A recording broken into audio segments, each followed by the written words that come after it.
Alors, salut et bienvenue dans cette nouvelle vidéo dans laquelle nous allons présenter l'analyse en composantes principales sous 4 logiciels différents, à savoir SPSS dans un premier temps. Par la suite, nous allons aller sur Stata pour montrer comment implémenter l'analyse en composantes principales. Et par la suite, nous allons vous présenter ses subtilités sous le logiciel R. Et à la fin, nous allons, n'est-ce pas, aller sur SPAD pour montrer comment est-ce que vous pouvez implémenter cette méthodologie. Et à la fin de ce tuto, vous allez pouvoir voir quelles sont les subtilités de chacun des logiciels, de pouvoir savoir choisir lequel des logiciels utiliser pour l'implémentation de votre analyse en composantes principales en fonction des objectifs que vous voulez atteindre. Comment est-ce que vous pouvez essayer de faire pour combiner chacun d'entre eux pour pouvoir implémenter une analyse en composantes principales. Alors, si vous regardez l'une de mes vidéos pour la première fois, n'hésitez surtout pas à vous abonner et à activer les cloches de notification pour ne rien rater de mes prochaines vidéos. Et surtout, n'hésitez pas à laisser un like, ça fait toujours plaisir de savoir que tous les efforts que nous consentons vous permettent de vous améliorer au quotidien dans les méthodes statistiques appliquées aux sciences sociales. Alors, commençons tout d'abord par l'implémentation de la méthodologie sous SPSS. Nous allons tout simplement vous montrer comment faire une analyse en composantes principales sous SPSS et nous allons en profiter pour vous montrer comment on peut utiliser comment on peut appliquer cette analyse en composantes principales à la construction d'un indicateur statistique, par exemple, pour pouvoir faire des comparaisons d'un certain nombre de situations socio-économiques particulièrement. Voilà. Donc, nous avons considéré notre base de données sur les pays, une base de données qui a été constituée, qui n'est pas très récente, qui est une base de données qui regroupe les indicateurs socio-économiques de pays à travers le monde entier, 132 pays sur lesquels on a regroupé, recueilli des informations sur le produit national brut par habitant, le produit national brut agricole, le produit national brut industriel, le produit national brut de secteur des services, l'espérance de vie à la naissance, le taux de mortalité, le pourcentage de la population urbaine,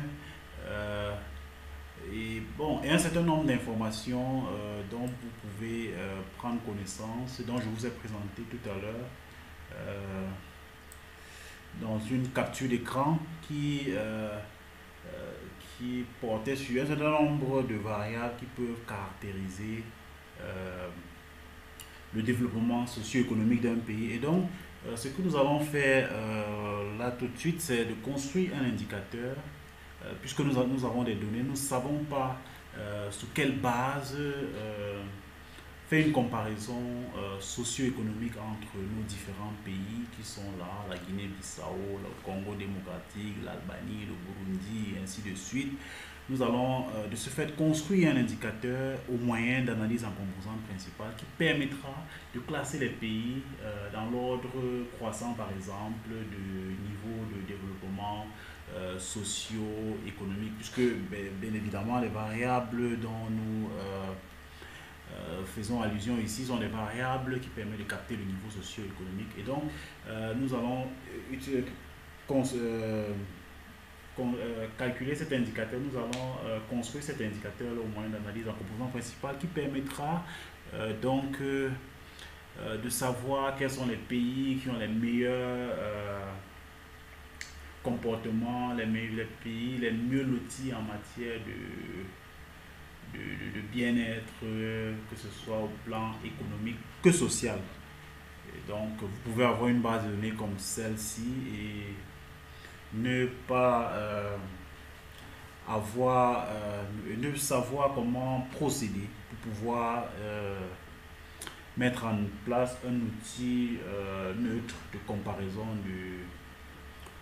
de nos individus qui sont dans ce cas présent des pays. Et donc, puisque étant donné que nous sommes sur le logiciel SPSS, nous allons aller dans l'onglet analyse, nous allons descendre à réduction de dimension. Réduction de dimension, analyse factorielle. Ok, nous allons cliquer sur analyse factorielle et donc nous allons sélectionner nos différentes variables que nous allons mettre. Nous allons mettre toutes les variables sauf les variables représentant le pays, puisque cette variable n'est pas une variable quantitative ou alors qualitative ordonnée. Nous allons mettre toutes nos variables, nous allons les sélectionner et puis désélectionner le pays et puis nous allons les introduire toutes dans la boîte de dialogue réservée aux variables. Et donc nous allons aller dans rotation, nous allons choisir Varimax pour qu'il détermine l'angle qui permet d'optimiser en termes de perte d'information, en termes d'inertie. C'est l'option que nous allons choisir ici. Et nous allons aller dans options, nous allons lui demander, et par défaut il demande d'exclure toutes les observations incomplètes. Nous n'allons pas le faire, nous allons les remplacer par les moyennes, puisque si nous excluons ces observateurs, nous le pourrions, si nous excluons les informations incomplètes, nous n'allons pas pouvoir calculer l'indice pour certains pays qui ne disposent pas de données sur certaines variables. Donc nous allons remplacer les valeurs manquantes par les moyennes, ce qui nous permettra, sans trop de biais, d'avoir un indicateur pour chaque individu qui ici est représenté par les pays. Et en termes d'extraction, nous allons extraire la matrice des corrélations. Nous allons lui demander d'afficher les composantes principales. Donc dans descriptive, nous allons cocher caractéristiques univariées. Non. Nous allons plutôt aller, nous allons revenir dans options. Voilà, nous avons déjà demandé de remplacer nos différentes valeurs manquantes par des moyennes. Voilà, c'est ça. Ok. Bon, en termes de rotation, nous avons choisi Varimax. En termes de score, nous allons enregistrer les variables. Et donc, cet enregistrement permettra pour nous de voir les coordonnées de chaque individu dans la nouvelle, dans les composantes, la nouvelle base constituée des composantes principales. Voilà, ceci étant fait, nous allons appuyer sur OK pour pouvoir procéder à notre analyse en composantes principales. Et vous voyez que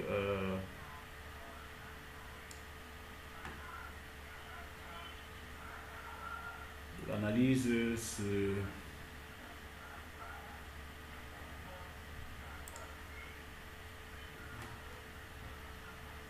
nous allons attendre que l'exécution soit terminée.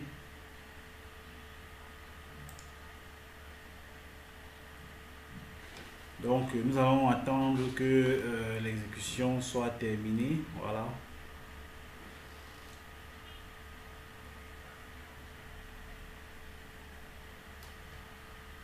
Voilà, SPSS est en train de procéder à notre analyse en composantes principales. Vous voyez que les trois premières composantes principales dans le tableau variance totale expliquée, les trois premières composantes permettent déjà de regrouper 75% de l'information.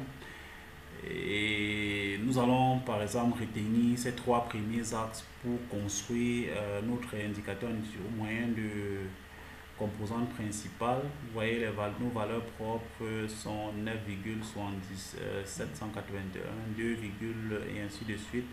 Mais nous allons retenir que les trois premiers axes tels que puisque ces trois axes nous permettent d'avoir déjà un certain nombre d'informations sur sur nos différents individus. Si nous revenons à notre feuille de calcul, vous verrez que les différentes coordonnées de chaque individu dans les 3 premiers facteurs ont été affichées.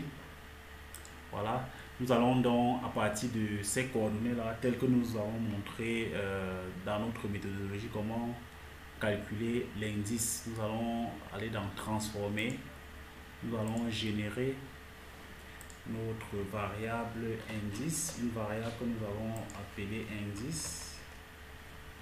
Voilà, nous allons générer une variable que nous avons appelée indice, donc, et notre indice sera une combinaison de nos différentes composantes principales.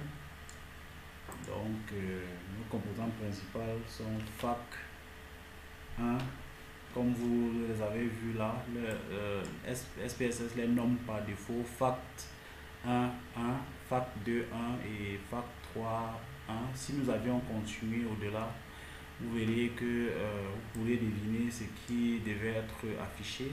Donc, nos différents facteurs sont là. Fact 1, 1.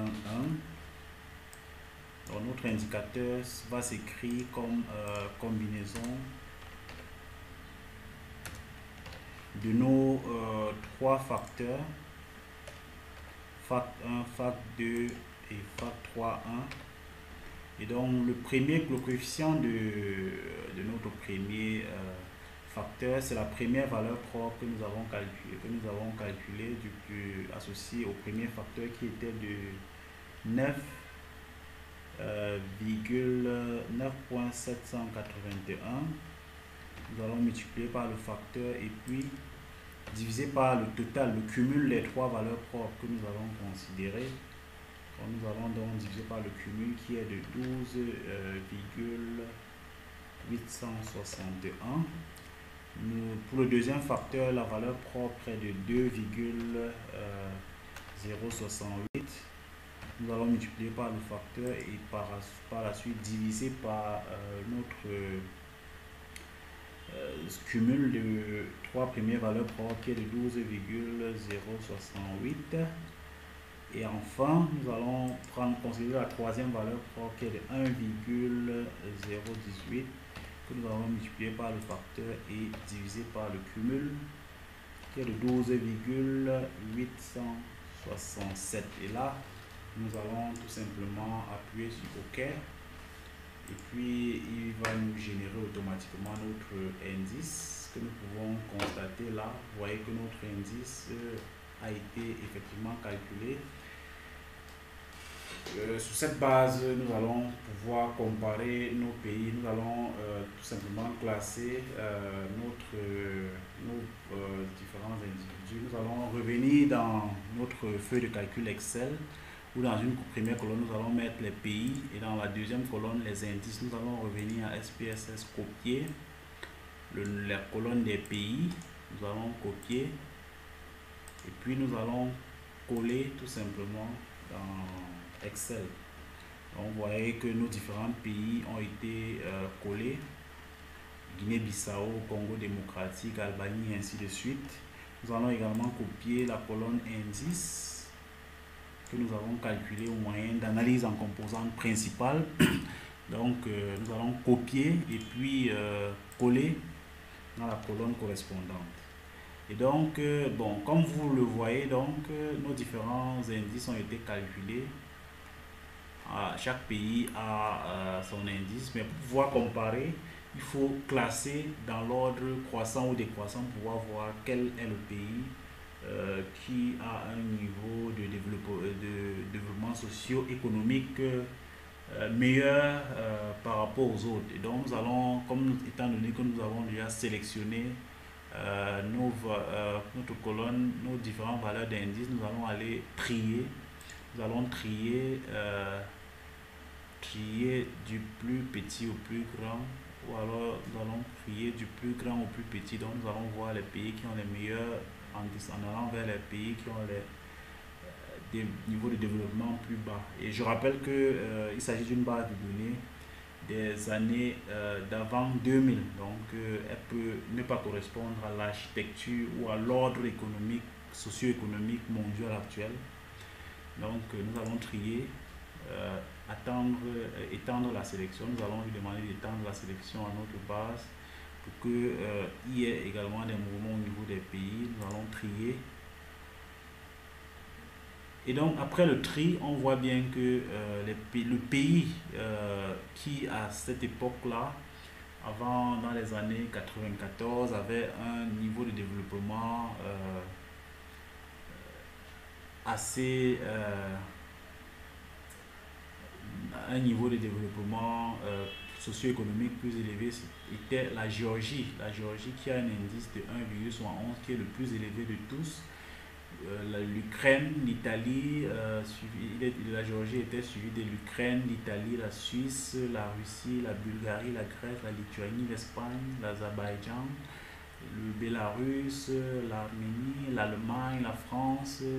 Nous allons également aller un peu au fond du classement, voir, nous pouvons bel et bien constater que les pays qui sont au fond du classement sont la Sierra Leone, le Niger, le Burkina Faso, l'Éthiopie, l'Angola, ce qui peut bel et bien se comprendre, le Mali, le Congo démocratique et ainsi de suite. Vous voyez bien que cela paraît logique vu l'ordre économique mondial à cette époque-là. On peut bel et bien constater là que nous avons pu construire un indicateur socio-économique au moyen de données sur différents pays et donc notre indicateur permet d'établir une base de comparaison entre nos pays, une comparaison dont vous venez de le constater peut être logique d'après la connaissance que nous avons du monde et donc vous pouvez l'appliquer à différents domaines. Alors, l'analyse en composants principaux sous Stata est assez simple. Vous avez plusieurs options. L'une des options, c'est de pouvoir utiliser la commande PCA suivi des noms des différentes variables que vous voulez utiliser dans votre analyse en composants principaux. Mais nous allons, dans cette vidéo, vous montrer comment, de façon pratique, juste en utilisant le menu déroulant, vous pouvez arriver à faire une analyse en composants principaux. Alors, pour pouvoir le faire, il vous suffit d'aller dans l'onglet statistiques. Ensuite, il vous faudra aller dans Statistics. Ensuite, vous allez dans Multivariate Analysis et par la suite, vous devez choisir Factor Principal Component Analysis et par la suite, choisir la Principal Component Analysis PCA. Voilà, donc vous cliquez dessus. Donc, une fois vous avez cliqué sur PCA, donc il vous faut tout simplement sélectionner les variables que vous voulez inclure dans votre analyse en composants principales. Nous avons, comme je vous l'ai dit, les variables sur le niveau de vie. On a les ménages, les personnes, la variable ménage, personne, niveau de vie, ménage, propriété globale, chômage global, revenu d'activité, pension, retraite, revenus patrimoniaux et prestations sociales. Donc, nous allons cliquer sur OK tout simplement et ensuite OK une fois de plus. Et donc, vous voyez que les résultats de votre analyse en composantes principales ont été générés. Donc, on a d'abord dans un premier temps le tableau des valeurs propres de notre analyse qui relate les valeurs propres des plus grandes aux plus petites, ainsi que la proportion que représentent les valeurs propres et la proportion cumulée. Donc, on a, pour ce qui est de la première composante, une valeur propre qui représente 66% cumule la 66% d'inertie, tandis que la deuxième 24. Donc les deux premières composantes principales cumulent déjà elles 90% d'inertie et vous pouvez constater la suite. Donc on a également les vecteurs propres qui sont les composantes principales de nos voilà, donc on a là affiché les 6 premières composantes principales. Donc on a les 10, autant pour moi, les 10 premières composantes principales. Mais on ne peut pas s'arrêter en si bon chemin. Il faut pouvoir, n'est-ce pas, représenter les graphiques des individus suivant les axes ou alors le tracé de valeurs propres et bien d'autres analyses possibles. Donc, pouvoir manager tout cela. Donc, par exemple, pour ce qui est des graphiques, il faut également aller dans statistiques, multivariate analysis, et ensuite factor and principal component analysis, et ensuite post estimation. Donc, on peut choisir par exemple de représenter screen plot of eigenvalue, les valeurs propres, donc de pouvoir représenter les valeurs propres. Donc, une fois cliquer sur entrée, donc oui, n'est-ce pas?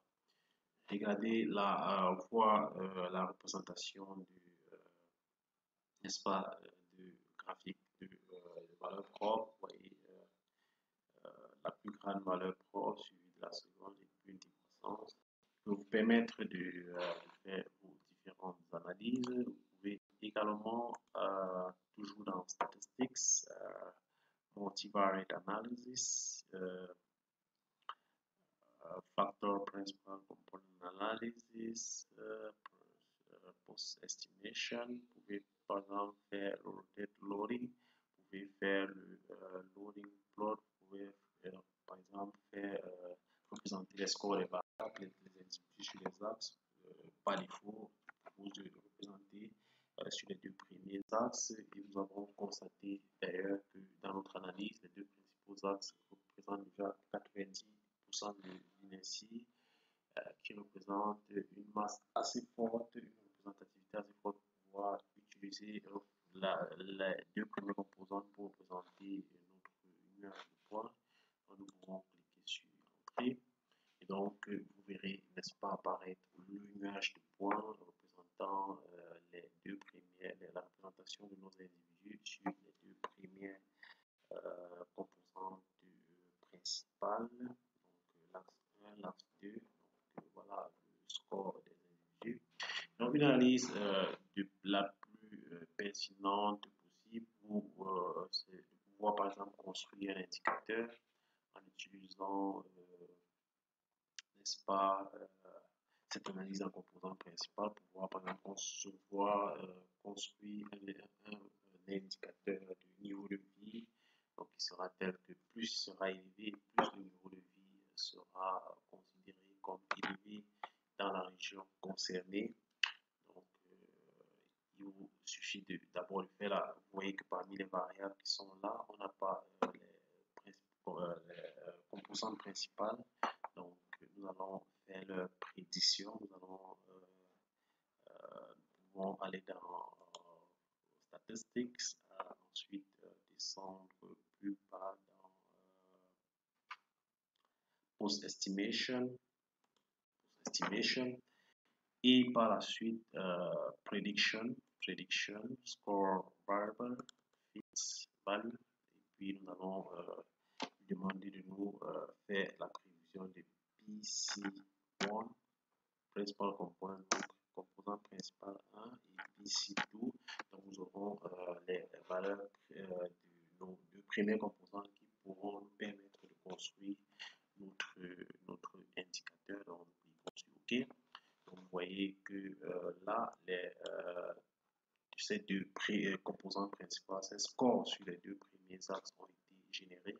Et donc, nous allons pouvoir utiliser ce score-là pour pouvoir générer notre indicateur du niveau de vie, puisque notre base de données concerne les données sur les individus les variables sont des variables qui représentent le niveau de vie. Donc, nous pouvons classifier nos différentes régions en fonction de différents niveaux de vie après avoir déterminé les coordonnées, les deux premiers, les coordonnées de chaque individu sur les composantes principales.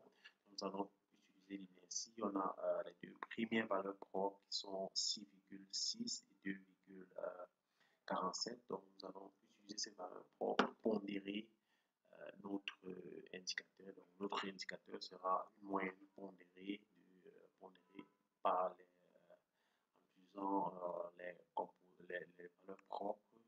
Donc, la première composante sera pondérée par la valeur propre correspondante divisée par la somme des valeurs propres. Et pour le deuxième axe, la pondération sera sa valeur propre divisée par la somme des valeurs propres, divisée par la somme des valeurs propres, parce que la somme des composantes des pondérations doit être égale à 1. Donc, nous allons générer notre variable que nous allons appeler indice. Donc, en allant dans les lignes de commande, taper generate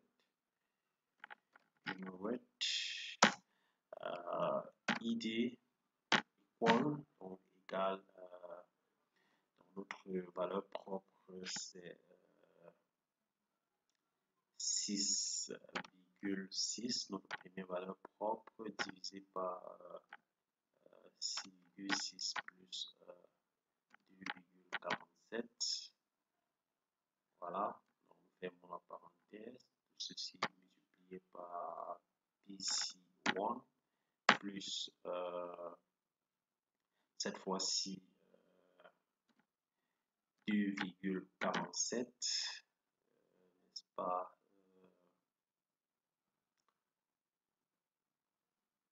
divisé par la somme 6,6 plus 2,47, tout cela multiplié par PC2. Je vais cliquer sur Entrée. Donc, vous voyez que ma variable indice a été générée. Donc, nous pouvons aller dans notre table de valeurs pour voir nos trois dernières valeurs qui ont été générées, à savoir les composantes principales et l'indicateur qui varie en fonction des différentes régions. Donc, notre indicateur a été construit en utilisant une moyenne pondérée de nos composantes principales qui sont censées représenter la majeure 90% des informations contenues dans nos données. Disons que l'analyse en composantes principales sous R nécessite un package, nécessite principalement un package, celui-là, package factor min R, factor min R. Donc, si vous n'avez pas encore fait, donc tout simplement la commande install packages en parenthèse le nom de votre package, et puis cliquez tout simplement sur run. Voilà, donc cliquez sur run. Voilà. Cliquez sur run, et puis votre package va impliquer l'installation procéder. Et donc vous allez tout simplement charger votre librairie sous R en utilisant library en parenthèse le nom de votre package factor min R. Voilà, donc ceci étant dit, donc vous avez besoin d'importer également votre base de données. Voilà, j'ai déjà importé la mienne en utilisant cette commande-là. Donc le nom de ma base de données c'est base, tel que vous pouvez le constater là. Ma base est là, est constituée de 15 observations et de 11 variables, mais sauf que en visualisant notre base de données, je vais visualiser ma base de données que voici. Donc, en visualisant ma base de données, on voit là une base de données contenant des données sur les régions françaises, à savoir la Martinique, la Réunion, l'Île-de-France, ainsi de suite, Grand Est, Bretagne, Corse, ainsi de suite. Donc, on a un certain nombre d'informations socio-économiques sur les différentes régions. Donc, nous allons faire une analyse en composante principale pour voir faire une segmentation de cette région-là et pouvoir classifier les régions en fonction de leur niveau de vie. Voilà, donc ce que je voudrais vous faire comprendre ici, c'est que dans notre base de données pour l'analyse en composant principal, si nous utilisons en état, la première il va faire en sorte que étant donné qu'en analyse en composante principale, toutes les données doivent être quantitatives, la première, la variable région fera en sorte que vous aurez des erreurs. C'est la raison pour laquelle je vais générer une nouvelle base de données contenant essentiellement les variables et donc les éléments R va se charger de générer lui-même systématiquement nos différents individus. Donc, ce que je vais faire, c'est que j'ai fait créer ma base appelée base 1 en disant la commande cbind. Donc, base, et j'ai essayé de concaténer les variables ménage, base personne, niveau de vie, ménage, imposé, ainsi de suite. Voilà, donc on a créé cette variable-là, donc run. Donc, vous voyez que ma variable a été bel et bien créée. Donc, la prochaine étape, c'est après avoir bien évidemment installé le package factomin, c'est d'implémenter l'analyse en composante principale. Donc, je vais lui donner le nom res.pca, donc pas vous dire résultat analyse en composante principale. Donc, je vais lui affecter la fonction PCA, qui est la fonction qui permet d'implémenter l'analyse en composante principale sous R. Donc, les différents paramètres sont la base de données que je viens de créer, base 1, donc graph égale report false. Donc, ce sont les deux principaux paramètres que nous allons entrer dans notre analyse en composante principale. Donc, tout va tourner autour de cette première implémentation. C'est à partir de cette implémentation que nous pouvons générer, que ce soit les valeurs propres, les visualiser, les diagrammes, les cercles de corrélation, les graphes des individus, et ainsi de suite. Et ainsi de suite. Donc, nous allons tout simplement cliquer sur Run. Donc, on voit là que error in PCA, impossible de trouver la fonction PCA. Donc, PCA parce que je n'ai pas, n'est-ce pas, chargé ma librairie Factomin. Donc, je vais la charger. Donc, Factomin a effectué un coup de chargement.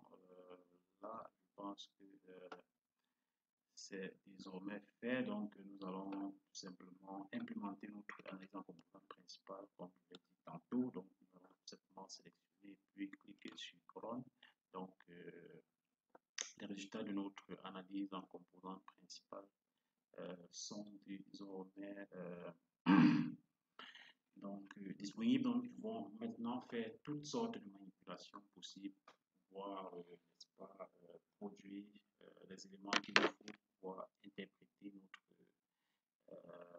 analyse en composante principale. Donc, la première chose que je vais faire, c'est de regarder les valeurs propres de mon analyse. Donc, reste ici et symbole $, Ike, donc pour eigenvalue, donc valeur propre, donc résultat.pca, c'est comme ça que j'ai appelé mon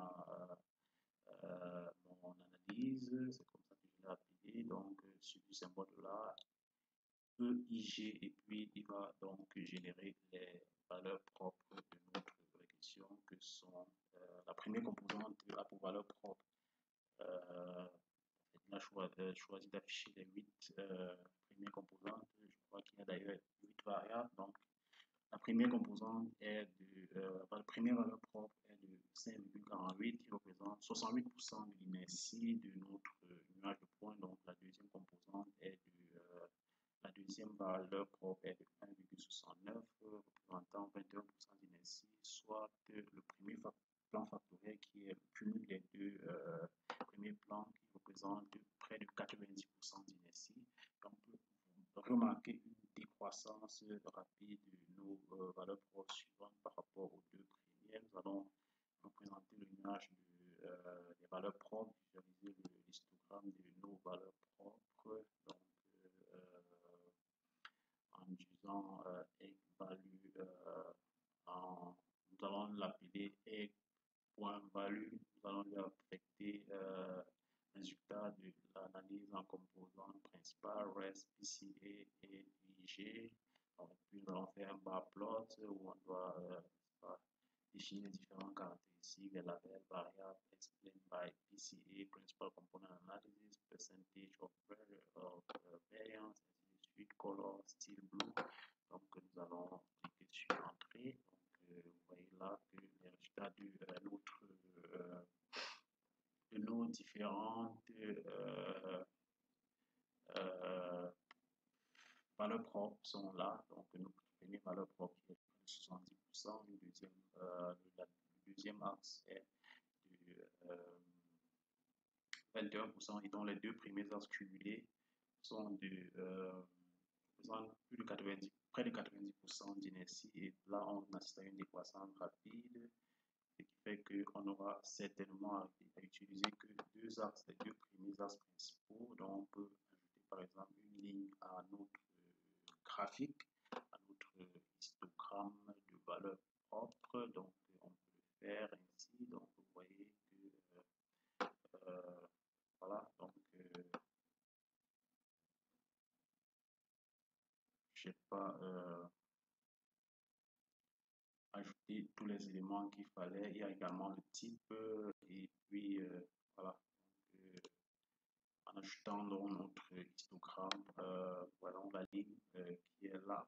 Donc, d'après le critère du coude, on peut considérer seulement les deux premiers axes principaux pour pouvoir faire notre analyse en composantes principales. Donc, on peut faire le diagramme, le graphique des individus, donc représenter nos individus sur un substrat. Donc, notre premier paramètre, c'est résultat.PCA. Donc, le choix, c'est individu.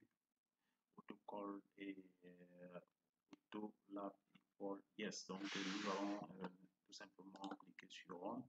Et donc, le graphique des individus va, n'est-ce pas, apparaître là. Donc, ça va essayer de nous donner une répartition des individus sur le premier plan factoriel par défaut, tel que nous l'avons implémenté là. Donc, par défaut, nous allons avoir des individus sur notre premier plan factoriel, ce qui est tout à fait logique, puisque notre premier plan factoriel représente déjà près à lui plus de 90% des informations. Donc, on voit un regroupement, une certaine similitude entre les individus. Donc, on peut avoir un premier groupe là et un deuxième groupe, un troisième groupe là. Donc, voici le premier individu, le deuxième. Un groupe qui peut être constitué du premier, du deuxième. Un autre groupe constitué, par exemple, du 13e et du 16e. On peut également regrouper tout le reste de nos différents individus, tels que représentés sur le premier plan factoriel, qui représente l'essentiel de l'information de notre analyse en composantes principales. Donc, on peut également faire le cercle de corrélation dans notre plot, résultat PCA choix égale bar. Donc, je connais tout simplement que vous lui demandez de faire le cercle de corrélation. Nous allons cliquer sur Run et puis vous verrez que notre cercle de corrélation n'est-ce pas, va apparaître dans ce cadre-là. Voilà. Donc, tel qu'il a été fait, les différents paramètres RS, PCA, donc qui est notre implémentation de l'analyse en composant principal. Le choix, c'est pas, contrairement à ID pour le cas de nos individus, on représente les variables. Donc, par défaut, il génère notre cercle de corrélation qui est là. Donc, on peut voir là une grande collinéarité entre V1 et nos deux premières variables positives, une collinéarité positive, et pareil pour les variables V4, V3 et V4 qui peuvent être considérées comme similaires. On peut également voir une similitude entre les variables V5 et V6, et toutes les variables sont très bien représentées parce que les flèches sont proches du cercle de corrélation, ce qui conforte notre idée selon laquelle le premier plan factoriel est le plan permet de résumer l'essentiel de notre information qui peut être retenue pour notre analyse en composant principal, quel que soit ce qu'on veut faire. Après, on peut, que ce soit par exemple la classification, on peut se baser sur ces deux axes, que ce soit par exemple la construction d'un indicateur socio-économique, on peut se baser essentiellement sur les deux axes principaux. Donc, on peut également représenter, comme on l'a fait pour les variables tout à l'heure, représenter les individus, produire les résultats pour nos variables. Donc, nous allons l'appeler rs.var, donc pour résultat des variables, nous allons affecter rs.pca $dièse. Donc, comme nous l'avons fait pour les individus, donc nous allons implémenter le résultat sur les variables. Donc, cette fois-ci, nous pourrons représenter les coordonnées. Donc, en faisant, puisque nous avons déjà calculé res.var, c'est fait dans la console, puisque nous avons déjà calculé res.var, qui est le résultat des variables, par la fonction res.pca, qui est le résultat de l'analyse en composant principal, suivi de là et de var pour signifier que sont les résultats des variables. On pourra désormais calculer les coordonnées des variables en appelant le résultat des variables $code, donc code mis pour coordonnées. Donc, si nous exécutons cette commande-là, donc on aura les résultats, les coordonnées des différentes variables sur les axes. Donc, on peut regarder les coordonnées sur les deux principaux axes. La première variable a ces deux coordonnées 0,48, 0,48 sur le premier plan factoriel. Donc, on peut voir que ces deux premières dimensions, les variables ont des coordonnées assez élevées en valeur absolue sur les deux premiers plans factoriels et on peut remarquer une chute drastique sur les trois plans factoriels, le troisième, le quatrième et le cinquième plan factoriel et ainsi de suite. Donc, on peut également faire regarder la contribution des différents individus en appelant toujours le résultat des variables sur le symbole $, contrib pour dire, il comprendra tout simplement que vous lui demandez de calculer la contribution des individus sur les différents axes et on a le résultat de la contribution, une des variables à sa contribution. On peut remarquer que seule la variable B6 est la seule variable qui n'a pas une contribution élevée sur le premier axe, mais par contre a une contribution élevée sur le second axe. Donc les autres variables, la variable 3 par exemple qui a une contribution relativement faible sur l'axe 2 a une contribution relativement élevée sur l'axe 1. Donc à chaque fois on a une contribution assez élevée soit sur l'axe 1 ou alors sur l'axe 2 précisément. Voilà, donc presque tous les individus sont bien représentés sur le premier plan factoriel. Donc, on peut également regarder la qualité de la représentation avec le cosinus carré. Donc, résultat point bar, comme nous l'avons appelé, donc résultat des variables tel que nous l'avons calculé ici. Donc, nous pouvons déterminer, calculer le cosinus carré des variables pour voir les individus qui seront bien représentés seront les individus qui auront un cosinus carré relativement élevé. Donc, une fois exécuté pour le cosinus carré, donc nous avons le cosinus carré qui est assez élevé sur l'axe 1 à part celui du vecteur B6. Nous pouvons revenir dans notre base de données voir qui est le vecteur B6. De toutes les façons, presque tous les individus ont un cosinus carré assez élevé sur le premier axe, à l'exception de la variable B6 qui a heureusement un cosinus carré élevé sur le deuxième axe, ce qui fait que le premier plan factoriel peut largement représenter notre nuage de points. Donc, notre nuage de points, effectivement. Donc, ce qui ne fait que conforter le résultat que nous avons eu par rapport à la résultat des valeurs propres et du diagramme histogramme des valeurs propres. Donc, on peut également avoir, comme on l'a fait pour les variables, les résultats des individus en appelant rest ends. Ça, c'est juste une appellation, une désignation. Vous pouvez donner le nom que vous voulez, mais nous devons lui attribuer rest.pca, donc le résultat de notre analyse en composante principale, là int. Donc, il comprendra que vous lui demandez de calculer les résultats pour les individus. Donc, une fois calculé les résultats pour les individus, vous pouvez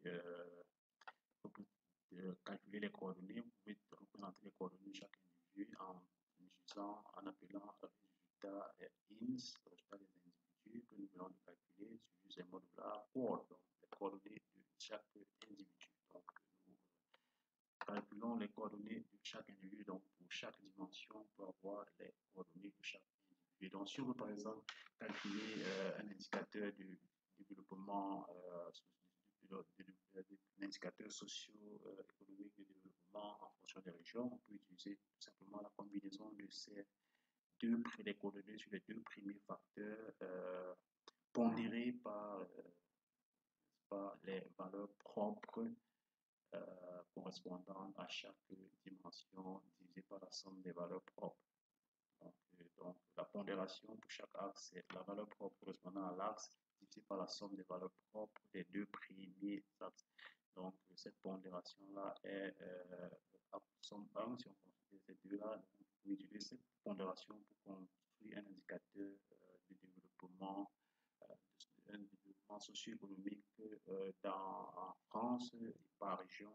Donc, en utilisant la combinaison des coordonnées sur les deux premiers axes, puisque les deux premiers axes représentent déjà l'essentiel des informations. Donc, si on arrive sur les axes 3, 4, 5 et autres, on n'aura pas d'informations essentielles. On peut également regarder la contribution des individus comme on l'a fait pour les variables. On peut regarder la contribution en appelant le résultat des individus suivi de là et contrit. Donc, on comprendra que c'est la contribution des différents individus.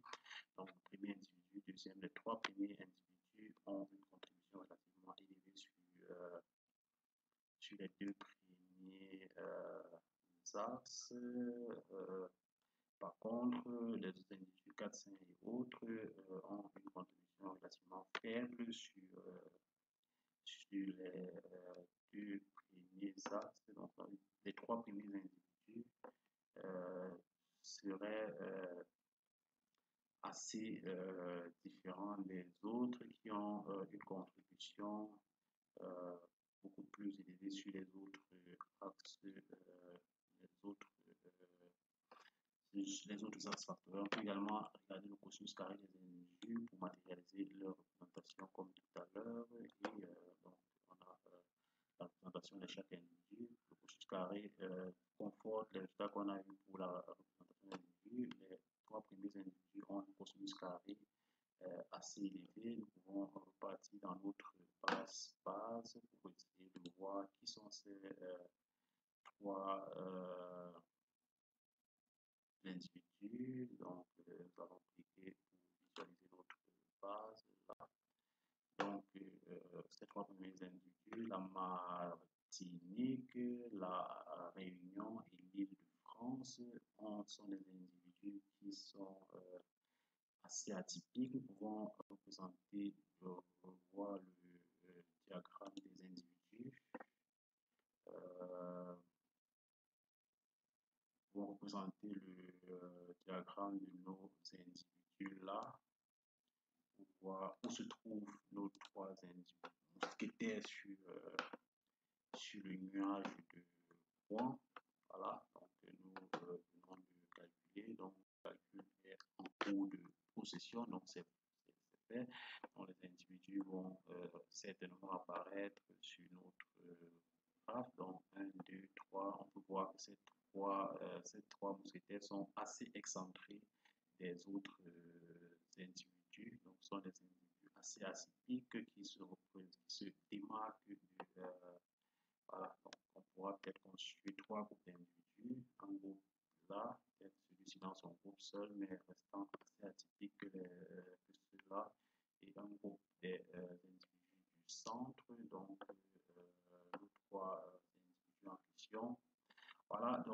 pouvez, comme je vous l'ai dit tout à l'heure, utiliser cette méthode pour pouvoir construire un indicateur en faisant la combinaison des individus, des coordonnées des individus sur les deux premiers plans factoriels, qui représentent l'essentiel de l'information en combinant par le ratio de la valeur propre et la somme des valeurs propres. La somme des pondérations donne 1. Donc, c'est pour ça qu'on procède à la division par la somme des valeurs propres. Un certain nombre d'informations sur les individus. Voilà, dont on a reporté les notes en mathématiques, physique, statistiques, anglais, philosophie, économie, littérature, art plastique et puis en musique. Donc, nous allons vous montrer tout à l'heure sur Spark comment faire de l'analyse en composantes principales. Alors, pour le faire, nous avons un fichier Excel qui regroupe les informations sur nos différents individus ainsi que nos variables qui sont les notes en différentes matières pour nos différents individus qui sont au nombre de 21 plus précisément. Donc, nous allons d'abord enregistrer notre fichier Excel au format convenable pour l'analyse de données sur Spark. Nous allons aller dans Fichier, ensuite enregistrer sous. Nous allons naviguer, je vais aller sur mon bureau, je vais créer un nouveau dossier que je vais appeler ADD Spark.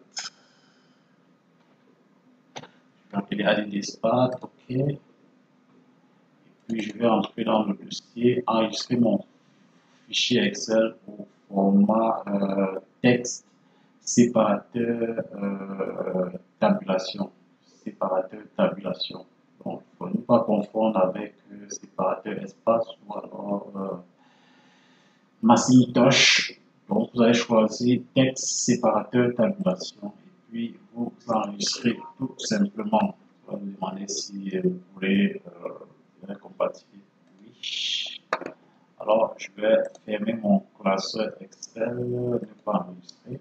Voilà. Donc, j'ai déjà enregistré ma base de données sur mon dossier ADD Spark bureau au format texte séparateur tabulation. Vous voyez que nos données sont regroupées dans le tableau dans notre nouvelle base de données au format texte séparateur tabulation.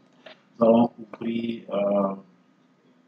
Spark. Nous allons exécuter, faire un clic droit et puis exécuter en tant qu'administrateur. Puis, yes.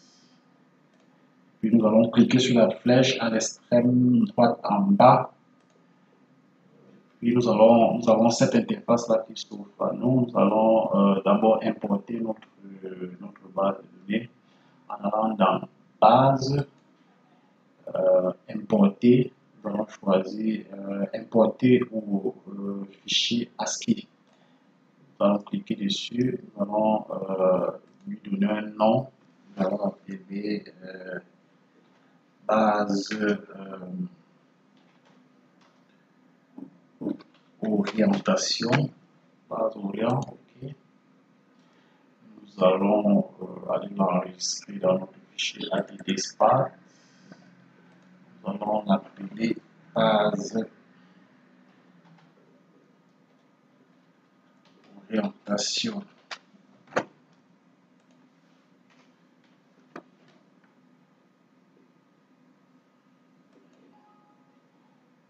Non, nous allons ouvrir, autant pour moi, notre base. Nous allons ouvrir notre base enregistrée dans notre dossier en double-cliquant dessus.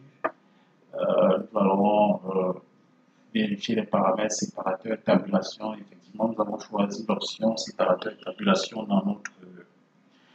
Tout à l'heure, lorsque nous enregistrons notre classeur Excel, nous allons cliquer sur suivant et puis paramétrer les types de nos variables. Notre première variable, c'est identifiant, le nom. Et on a nos autres variables qui sont les groupes de maths et autres qui sont des variables continues. Nous allons les enregistrer comme des variables continues.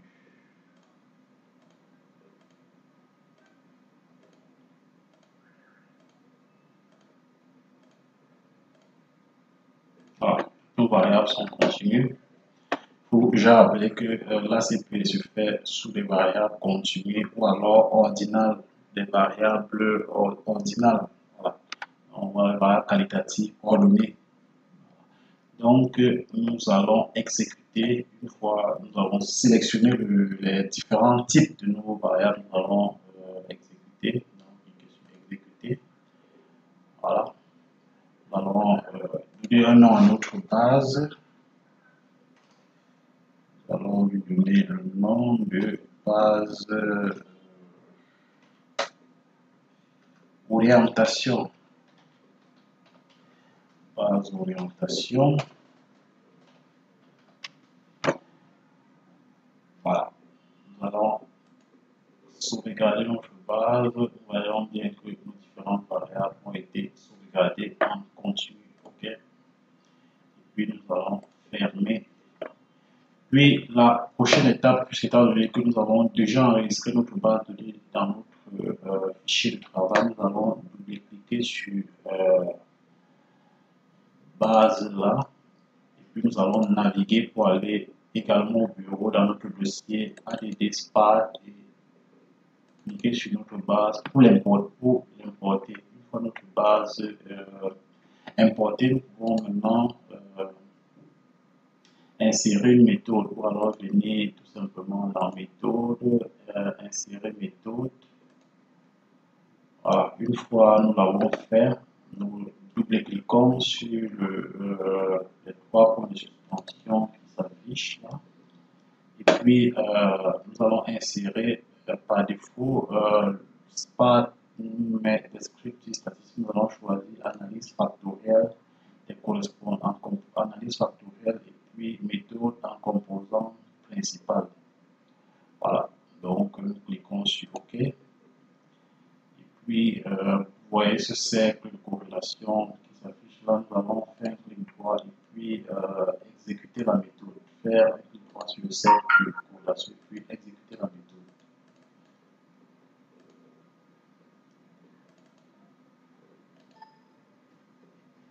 Voilà, nous n'avions pas encore choisi, nous double-cliquons dans un premier temps sur notre cercle de corrélation et puis nous allons choisir nos variables. Nous utilisons cette flèche pour envoyer toutes les variables. Et nous allons ramener voilà, toutes nos variables continues. Il y a une variable qui s'appelle orientation que nous allons ramener au moyen de la flèche et ne laisser que les variables quantitatives que sont les notes de maths physique et ainsi de suite. Nous allons cliquer sur OK. Et puis, vous voyez que notre cercle de corrélation devient jaune, rajeuni, et puis nous faisons clic droit pour exécuter la méthode. Clic droit, exécuter la méthode. Il nous dit impossible d'exécuter une filière qui n'a pas été enregistrée. Nous allons aller, au lieu de l'enregistrer, nous allons cliquer sur oui, et puis enregistrer dans notre fichier du bureau qui s'appelle ADD Spark. Okay. Nous allons lui donner un nom. On va l'appeler filière